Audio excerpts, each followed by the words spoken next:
Carrot வாங்கிட்டு வா. என்ன மம்மி, எப்ப பார்த்தாலும் என்னையே நீங்க கடைக்கு அனுப்புறீங்க. அப்போ எனக்கு பதிலா நீ வந்து சமைக்கிறியா? சொன்னா எதிர்பேச்சு பேசாம சொன்னதை மட்டும் கேளு. இந்தா, இதுல உனக்கு தேவையான காசு இருக்கு. காசை கீழே போட்டுறக்கூடாது. அங்க இங்கன்னு சோவாராம நேரா கடைக்கு போயிட்டு சொன்ன பொருளை மட்டும் வாங்கிட்டு மீதி காசோட வீட்டுக்கு வரணும். புரியுதா? என்னம்மா நீங்க, அதுல மிச்ச காசு இருந்ததுன்னா எனக்கு சாக்லேட் வாங்கிக்குவேன். நீங்க அதுக்கு பெர்மிஷன் கொடுக்கலன்னா நான் கடைக்கே போக மாட்டேன்.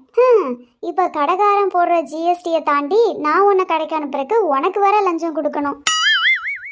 சரி, நிறைய சாக்லேட் வாங்காம ஒரு சாக்லேட் மட்டும் வாங்கிட்டு வரணும். Okay mummy.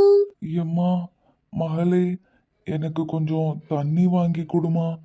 நான் 2 நாளா சாப்பிடல, தலை ரொம்ப சுத்துது. எனக்கு கொஞ்சம் தண்ணி மட்டும் வாங்கி கொடு. தண்ணி பாட்டிலா? தண்ணி பாட்டில் 20 ரூபா சொல்லுவாங்க. ஆனால் என்கிட்ட அவ்வளோ காசு இருக்காதே. அம்மாவே எப்போவாவது தான் எனக்கு சாக்லேட்டுக்குன்னு காசு கொடுப்பாங்க.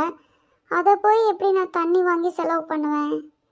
இல்லை இல்லை அங்கிள், என்கிட்ட சுத்தமாக காசு இல்லை. நீங்கள் வேற யார்கிட்டயாவது ஹெல்ப் கேட்டுக்கோங்க. இப்போ நான் அவசரமாக கிளம்பணும். ஏம்மா மகளே நில்லு, என்கிட்ட காசு இருக்கு. அவசரப்பட்டு அந்த பொண்ணு போயிட்டாளே. ஹே ஃப்ரெண்ட்ஸ், 2 பேரும் என்ன பண்ணுறீங்க? வாவ், இந்த சாக்லேட் ரொம்ப புதுசாக இருக்கே. இது எங்கே வாங்குனீங்க? இதுவா? தோ அங்கே பக்கத்து கடையில் தான் வாங்கினோம். இது புதுசாக லான்ச் பண்ணியிருக்காங்களாம். எல்லாருமே இந்த சாக்லேட் டேஸ்ட்டாக இருக்குன்னு சொல்லியிருக்காங்க. அதனால தான் நாங்களும் இதை வாங்கியிருக்கோம். அப்படியா? என்கிட்டயும் காசு இருக்கு. என் காசை காணோம். எங்கே போச்சு? அச்சோ, எங்கள் அம்மா கேரட் வாங்குறதுக்காக எனக்கு காசு கொடுத்துருந்தாங்க. இப்போ இந்த காசு இல்லைன்னா நான் எப்படி பொருள் வாங்குவேன்? எங்கள் அம்மா என்னை அவ்வளோதான் தொலைச்சி கட்டிடுவாங்க. ஹே ஃப்ரெண்ட்ஸ், ப்ளீஸ் என்னோட அமௌண்ட்டை தேட ஹெல்ப் பண்ணுறீங்களா? இல்லை கேரல், எங்களால் இப்போ உனக்கு உதவி செய்ய முடியாது.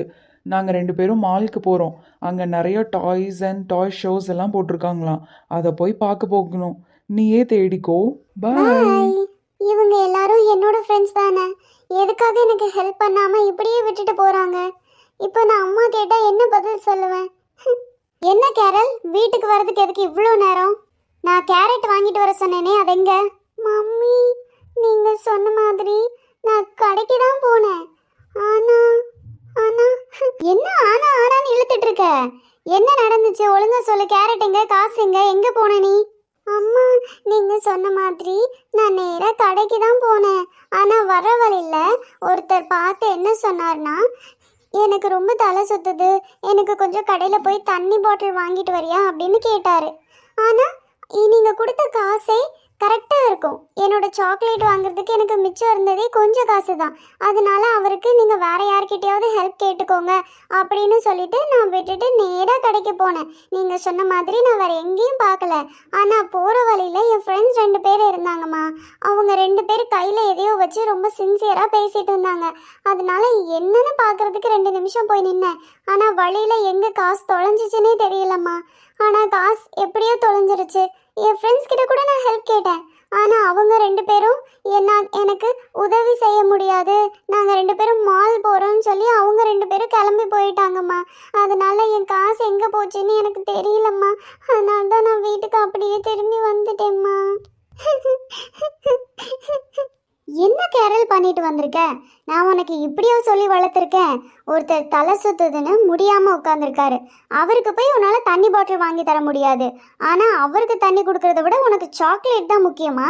அது மட்டும் இல்லாமல் அவருக்கு உதவி பண்ண உன்னால் 2 நிமிஷம் நிற்க முடியாது, காசையே செலவு பண்ண முடியாது. ஆனால் உன் ஃப்ரெண்ட்ஸ் கிட்ட வெட்டி நியாயம் பேசுறதுக்கு மட்டும் உன்னால் டைம் ஸ்பெண்ட் பண்ண முடியும். இப்போ நீ உன் ஃப்ரெண்ட்ஸ் கிட்ட உட்காந்து வெட்டி கதை அளந்ததுனால தான் நான் கொடுத்த காசை நீ தொலைச்சிட்டு வந்திருக்க. என்னோட பேச்சுக்கும் நீ கொஞ்சம் கூட கீழ்ப்படியலை. வேதாகமத்தில் ஒரு வசனம் இருக்கு. மத்தேயு 7ஆம் அதிகாரம் 12ஆம் வசனத்தில், மனுஷர் உங்களுக்கு எவைகளை செய்ய விரும்புகிறீர்களோ அவைகளை நீங்களும் அவர்களுக்கு செய்யுங்கள்னு. ஒருத்தருக்கு முடியாமல் இருக்கும்போது நீ அவங்களுக்கு உதவி செய்யலை. அதே மாதிரி தான் உன் காசு தொலைஞ்சு போனப்போ உனக்கு உதவி தேவைப்படுறப்போ உன் ஃப்ரெண்ட்ஸ் உனக்கு உதவி செய்யலை. ஃப்ரெண்ட்ஸ் உனக்கு உதவி செய்யலைங்கும் போது உனக்கு ரொம்பவே கஷ்டமாக இருந்துச்சுல்ல. அப்போ நீ அவருக்கு உதவி செய்யலைங்கும் போது அவர் எவ்வளோ கஷ்டப்பட்டிருப்பாரு. எப்போவுமே ஒரு விஷயத்த புரிஞ்சுக்கோ கேரல், அம்மா அப்பா பேச்சுக்கு கீழ்ப்படிஞ்சு நடக்கணும். அது மட்டும் இல்லாமல் மற்றவங்க உன்கிட்ட எப்படி நடந்துக்கணும்னு ஆசைப்படுறியோ அதே மாதிரி நீயும் மற்றவங்க கிட்ட நல்லபடியாக நடந்துக்கோ. சாரி மம்மி, இனிமேல் நான் அந்த மாதிரி நடந்துக்க மாட்டேன். மற்றவங்க எப்படி என்கிட்ட நடந்துக்கணும்னு நான் ஆசைப்படுறேனோ அதே மாதிரி நானும் எல்லார்கிட்டேயும் நல்ல விதமாக நடந்துக்குவேம்மா. ஏசப்பா வசனங்களுக்கும் கீழ்ப்படிஞ்சு நடப்பேன், உங்கள் பேச்சுக்கும் நான் கீழ்ப்படிஞ்சு நடப்பேம்மா. சரி கேரல், நடந்ததை நினச்சி கவலைப்படாத. இனிமேல் இந்த மாதிரி நடந்துக்காமல் இருந்தாலே அம்மாவுக்கு அதுவே போதும்.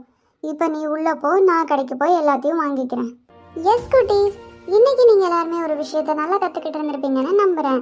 ஆமாம் குட்டீஸ், ஒருத்தர் அவருக்கு உடம்பு முடியலன்னு என்கிட்ட தண்ணி தான் கேட்டாரு. ஆனால் என் சாக்லேட் காசு பறி போயிடும்னு நான் அவருக்கு உதவியே பண்ணலை. ஆனால் நான் காசை தொலைச்சதுக்கப்புறம் என் ஃப்ரெண்ட்ஸ் கிட்ட ஹெல்ப் கேட்டேன். ஆனால் என் ஃப்ரெண்ட்ஸ் மாலுக்கு போகணும், டைம் ஆச்சுன்னு சொல்லி எனக்கு ஹெல்ப் பண்ணாமல் போயிட்டாங்க. வேதாகமம் சொல்றதையும் மறந்துடாதீங்க. மனுஷர் உங்களுக்கு எவைகளை செய்ய விரும்புகிறீர்களோ அவைகளை நீங்களும் அவர்களுக்கு செய்யுங்கள். இதுவே நியாயப்பிரமாணமும் தீர்க்க தரிசனங்களுமாம்.